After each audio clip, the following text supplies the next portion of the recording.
Alright, so I have tried to work on the Sendgrid API bounty.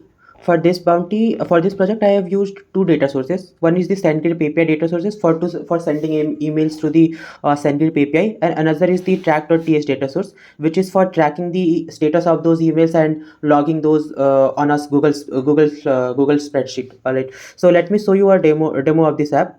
Uh, so this is the Swagger API, Swagger UI. Let's try out the sendmail endpoint. All right, so let me paste it here. Okay, so let's send the email. So the email has been sent. Let me clear the previous data. Okay, so as you can see, the new email, the email that we just sent, we already have the status of this email, that the email has been processed and it has been delivered. Now let me go to the Gmail app of my phone and I will open that email. So I've opened it. So once I open it, after some time it will log that it has been opened. The email has been opened. All right.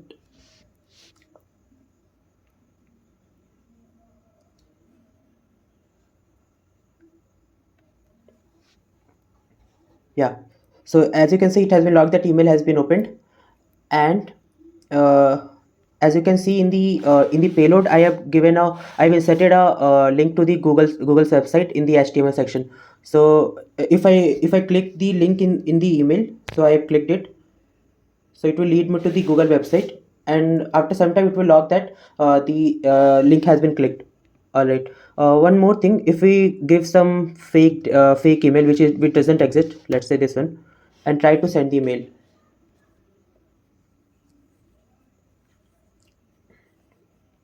So this email will get bounced, and you can see the click has been already logged here.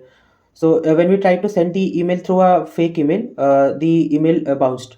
So it has logged here that the email bounced. All right.